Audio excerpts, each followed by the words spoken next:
하나님 말씀 보겠습니다. 하나님 말씀은 마가복음 10장 1절에서 12절까지 말씀입니다. 예수께서 거기서 떠나 유대 지경과 요단강 건너편으로 가시니 무리가 다시 모여들거늘 예수께서 다시 전례대로 가르치시더니 바리새인들이 예수께 나와 그를 시험하여 묻되 사람이 아내를 버리는 것이 옳으니까 대답하여 이르시되 모세가 어떻게 너희에게 명하였느냐 이르되 모세는 이혼 증서를 써주어 버리기를 허락하였나이다. 예수께서 그들에게 이르시되 너희 마음이 완악함으로 말미암아 이 명령을 기록하였거니와 창조 때로부터 사람을 남자와 여자로 지으셨으니 이러므로 사람이 그 부모를 떠나서 그 둘이 한 몸이 될지니라. 이러한즉 이제 둘이 아니요 한 몸이니 그러므로 하나님이 짝지어 주신 것을 사람이 나누지 못할지니라 하시더라. 집에서 제자들이 다시 이 일을 물으니 이르시되 누구든지 그 아내를 버리고 다른 데에 장가드는 자는 본처에게 간음을 행함이요 또 아내가 남편을 버리고 다른 데로 시집가면 간음을 행함이니라. 아멘. 오늘 본문 1절 말씀을 보면 예수께서 거기서 떠나 유대 지경과 요단강 건너편으로 가시니 무리가 다시 모여들거늘 예수께서 다시 전례대로 가르치시더니 라고 되어 있습니다. 예수님께서 유대와 요단강 건너편에서 전례대로 가르치셨다라는 말씀입니다. 여기에 전례대로라는 이 의미는 헬라어로 에이오데이라는 뜻입니다. 이것은 익숙하다라는 뜻입니다. 지금 예수님께서 전례대로 가르치셨다라는 것은 지금까지 해오신 대로, 지금까지 익숙하게 하신 대로라는 뜻입니다. 예수님께서는 지금까지 해오신 대로 오늘도 오늘 본문 말씀에도 사람들에게 하나님의 말씀에 대해서 가르치고 계신 겁니다.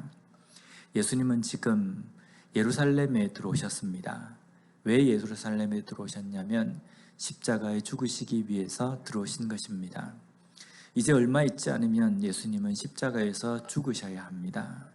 이런 상황에서 지금까지 해오시던 대로 여전히 사람들을 만나서 하나님의 말씀을 가르치셨다라는 것은 우리에게 주시는 메시지가 있습니다. 우리는 때때로 우리의 상황과 여건들을 핑계를 많이 댑니다. 나의 나이, 때로는 나의 상황, 나의 형편을 구실로 해서 하나님의 일을 하는 데에 대해서 소극적인 자세를 대할 때가 있습니다.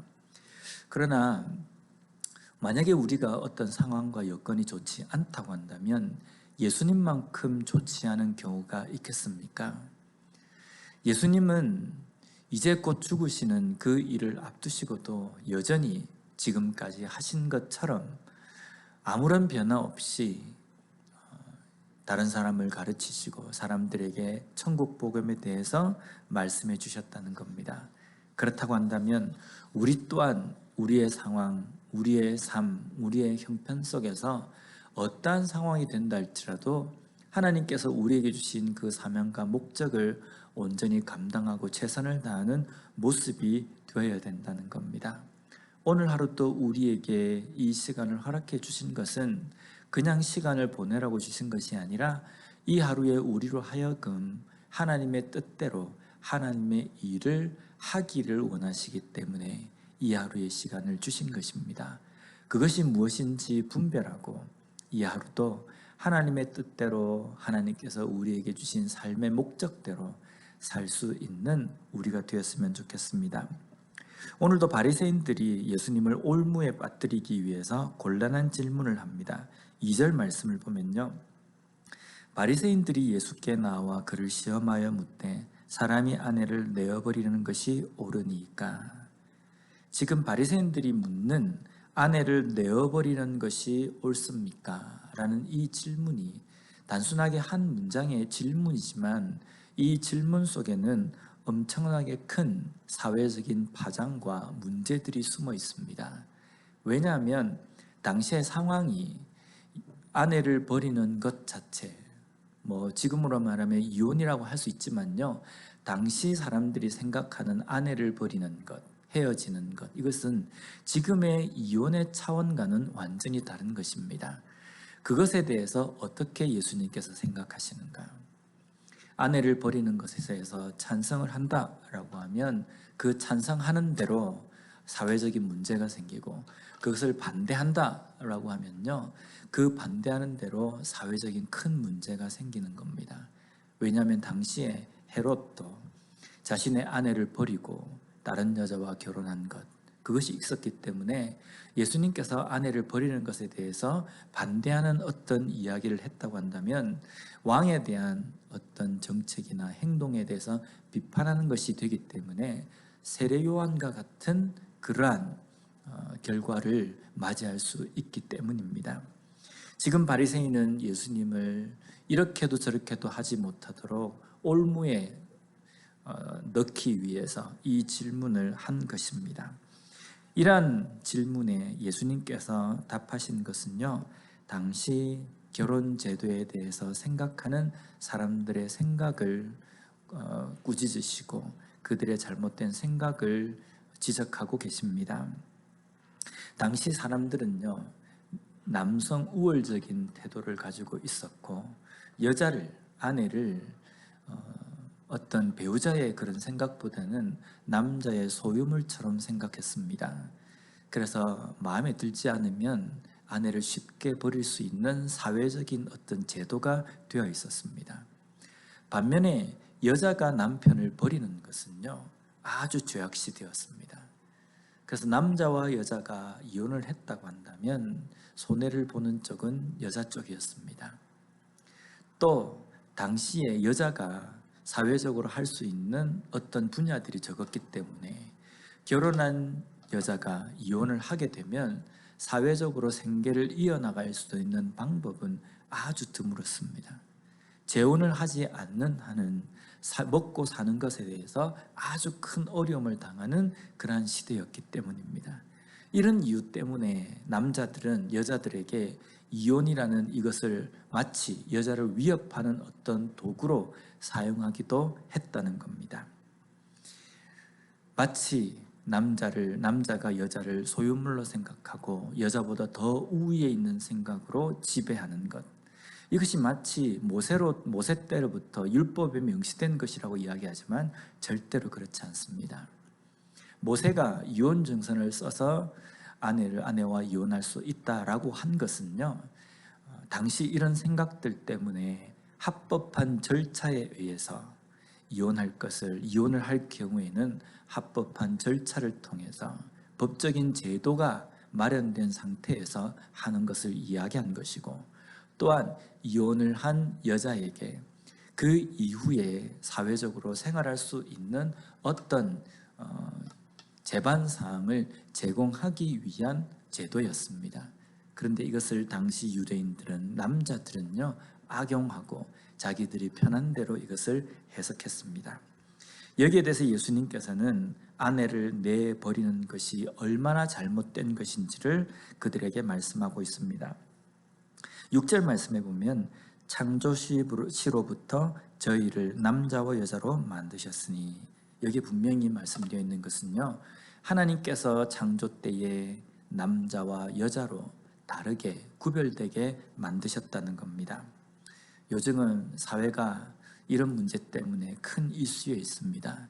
이제는 어릴 때부터 성을 자기가 선택할 수 있다라고 주장하는 사람들이 있습니다. 나는 남자일 것이다, 나는 여자일 것이다. 이것은 결코 하나님께서 만드신 창조 질서에 위배되는 것임을 우리가 알아야 합니다. 하나님께서는 분명히 남자와 여자를 구별되게 만드셨습니다. 그런데 이 지나온 역사를 보면 남자들이 신체적으로 어떤 우위에 있다는 이유 하나만으로 여자를 차별하고 또 때로는 여자를 아주 무시하는 경향이 있었기 때문에 그 가운데에서 여성들이 자신의 권리를 주장하는 그 가운데에 남성과 여성은 동등하다, 권리가 동등하다라는 차원을 넘어서서 남성과 여성은 구별이 없어야 한다라는 것까지 가서 이제는 성의 구분도 없이 성을 자기가 선택할 수 있다라는 그 자리까지 왔습니다. 그런데 분명한 것은 성경적인 어떤 성에 대한 문제는요, 남성과 여성이 다르다는 것, 그러나 다를 뿐이지 어떤 것이 우위에 있고 어떤 것이 열등하다는 것은 결코 성경에 기록되어 있지 않습니다. 하나님의 말씀 안에서, 그리스도 안에서 남성과 여성 모두가 평등하고 하나가 되어야 된다는 겁니다. 결혼 또한 마찬가지입니다. 결혼 또한 부모를 떠나서 남자와 여자가 하나가 되는 것이다 라는 것입니다. 우리가 결혼 전에 부모와 자식이 하나가 된다는 것은 부모 자식의 구분이 없다라는 뜻이 아닙니다. 다름이 있고 그 다름 가운데 정서적인 어떤 하나가 되는 것, 그것을 이야기하는 겁니다. 결혼 또한 마찬가지입니다. 남자와 여자가 만나서 하나가 되지만 그 안에는 분명히 남성, 여성이라는 다름이 존재한다는 겁니다. 다름이 존재하지만 차별되지 않고 부부로서 정서적인 하나가 되어야 된다라는 의미입니다. 우리는 예수 그리스도 안에서, 주 안에서 나의 배우자뿐만 아니라 나의 가족뿐만 아니라 다른 사람들을 볼 때에 하나가 되는 그런 마음을 가지고 다른 사람들을 품고 바라봐야 된다는 겁니다. 주 안에서 한 형제, 한 자매입니다. 그리스도 안에서 하나가 된 존재들입니다. 이 안에서 누가 높고 누가 낮다, 누가 열등하다, 누가 우등하다, 이걸 이야기하는 것은요, 얼마나 무지하고 어리석은 행동인지 모릅니다. 서로가 존중하고 나보다 다른 사람을 더 높게 여기는 그러한 겸손한 마음으로 주 안에서 하나가 된 지체, 또한 다른 사람들을 바라볼 때에도 사랑으로서 품는 그러한 삶을 살아가는 우리 모두가 되었으면 좋겠습니다. 기도하겠습니다. 하나님 감사합니다. 오늘 말씀을 통하여서 다시 한번 남성, 여성, 또한 결혼에 대해서 생각하게 해주시니 감사합니다. 하나님께서 만드신 다름이라는 것을 온전히 깨닫고, 그러나 그 안에서 차별이 아니라 다르지만 하나가 되고 서로가 일치하고 서로가 같은 위치에서 살아갈 수 있는 것임을, 그것을 명령한 것임을 우리가 깨닫고 다른 사람을 바라볼 때에도 존중과 겸손의 자세로 바라볼 수 있는 우리가 되게 하여 주시옵소서. 예수님 이름으로 기도드립니다. 아멘.